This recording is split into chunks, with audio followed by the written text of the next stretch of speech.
All right, let's dive into one of the tarot's most fascinating figures, the Hermit. This is card number 9 in the Major Arcana, and it really represents this peak of self-awareness. But, it's more than just a card. It's kind of like a mirror, reflecting a journey that, let's be honest, we all feel a pull towards at some point. That quiet, super necessary journey inward. I mean, have you ever felt that? That really strong urge to just unplug from everything?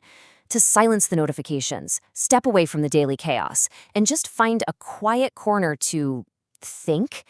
If that sounds familiar, then you've already felt the energy of the Hermit. So, what is the Hermit really? Well, at its heart, it's an archetype. It's this universal symbol for a time of some serious soul searching. And it's not about running away from the world, not at all. It's about turning inward to find the guidance that, honestly, has probably been waiting there for you the whole time. Okay, so let's start with the positive side of this. When the Hermit shows up upright in a reading, it's a huge green light. It's telling you that this time of looking inward is a conscious, healthy choice. It's a path you're actually meant to be on right now. All of these words, spiritual enlightenment, soul searching, solitude, they all point in one powerful direction, inward. This card is a sign that it's time to really think about your path, to tune out all the external noise, and finally listen to your own voice. This isn't about being lonely. It's about choosing to be alone as a tool for some pretty amazing personal growth. And this is really the self-care part of the Hermit kicking in. The card is basically giving you permission to be a little antisocial, to pull back on purpose so you can rest and reboot. Think of it as a much-needed retreat to figure out what you actually need without the pressure of everyone else's expectations. But what happens when that retreat goes on for too long? Or what if it's coming from a place of fear instead of wisdom? Well, that's when we meet the shadow side of this card. The reversed Hermit shows up as a pretty serious warning. And this really shows the two different faces of being alone. On one path, you've got enlightenment and productive solitude. It's great.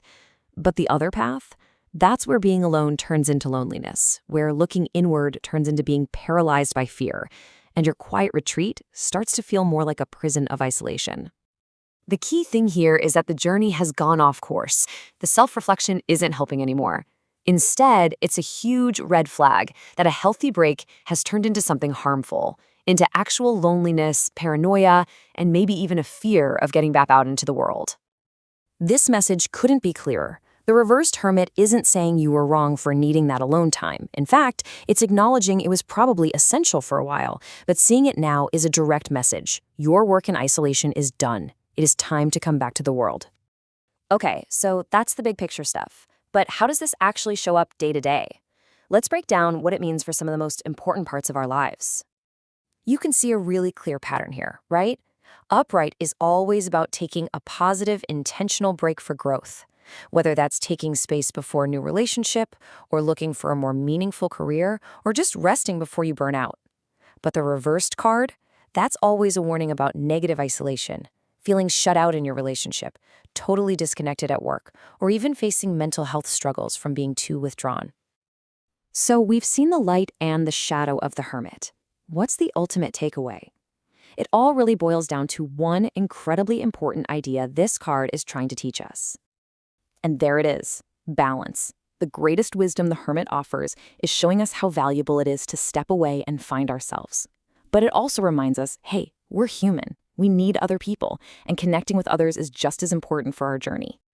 So, as we wrap this up, I want to leave you with this question to think about. Take an honest look at the time you spend by yourself. Is it a sanctuary where you can recharge and find your own wisdom, or has it started to feel more like a prison, cutting you off from the world? The answer to that really holds the key.